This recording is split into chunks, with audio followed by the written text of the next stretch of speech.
My name is Father Albert.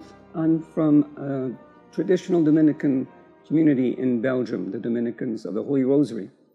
And I'm here at the Fatima Center to answer some of your questions. Is Rome losing the faith and becoming the seat of the Antichrist, as Our Lady said at La Salette? Is the true Catholic Church being eclipsed in the process? It's true. Our Lady at La Salette did speak of Rome losing the faith and becoming the seat of the Antichrist in a certain sense. And she also spoke of this eclipse of the Church. Now, exactly what that means, it's difficult to say.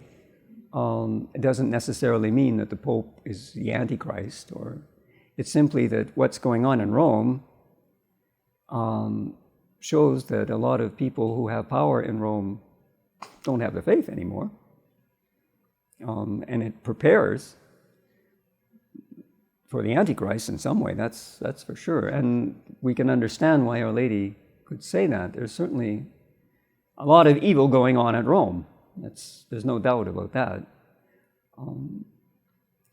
And it's interesting that she uses this image of an eclipse when speaking of what's going on in the Church today, because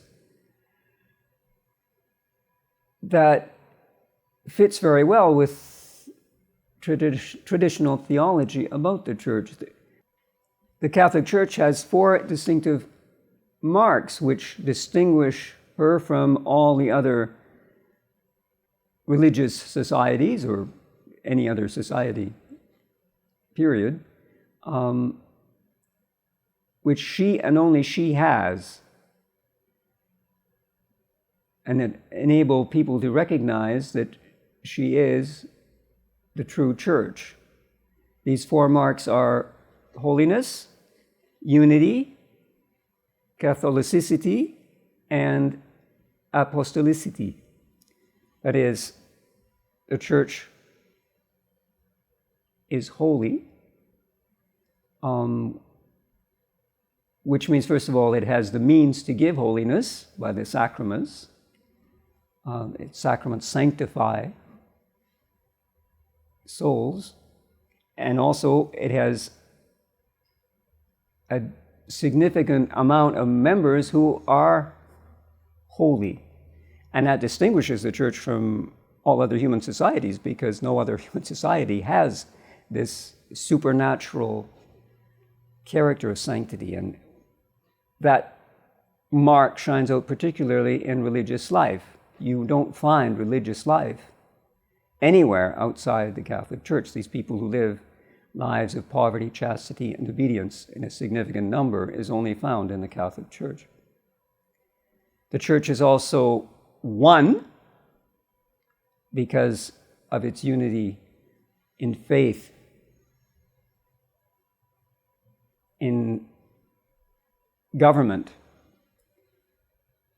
because of the bishops and of the head of the bishops at Rome, which give the Church this unity which no other religious society has.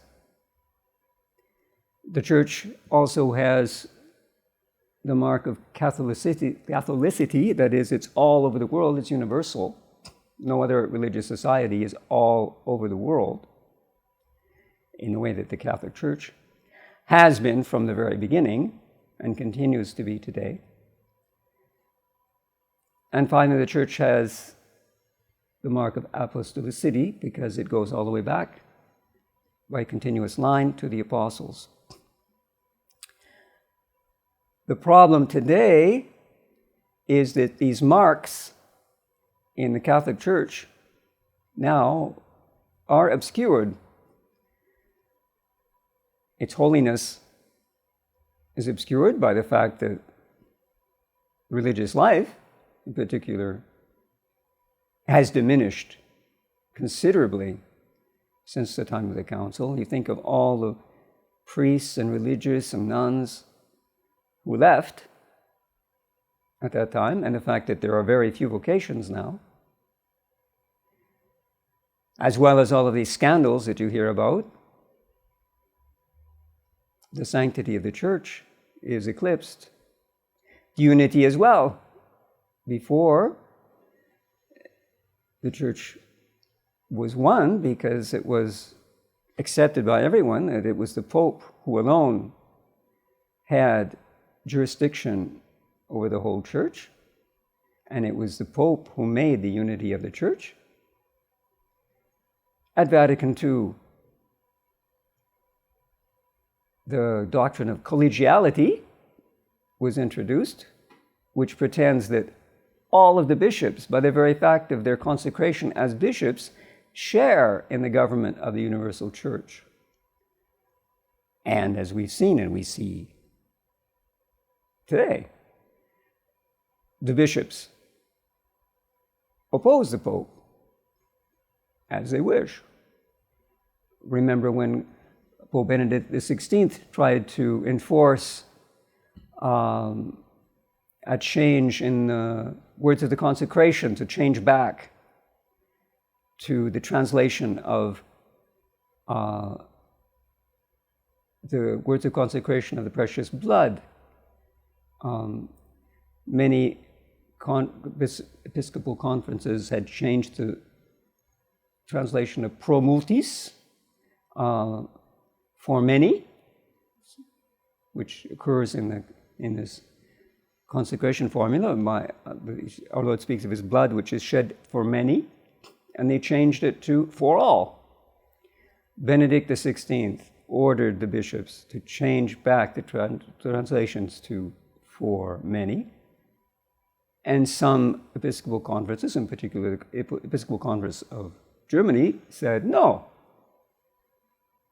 because nobody's going to tell us what to do. So you see, collegiality diminishes the sign of unity in the church.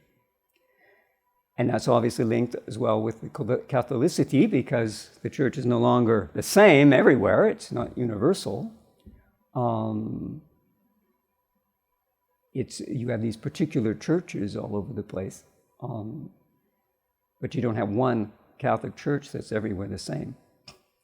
And even the apostolicity is obscured because it's hard to see the continuity between the church now and the church as it was even 100 years ago. If someone from 100 years ago walked into a Catholic church today, they would say, this is Protestant, this isn't Catholic. So this apostolicity as well has been obscured. I hope that answers your question. Pray to Our Lady to enlighten you, to help you. May God bless you.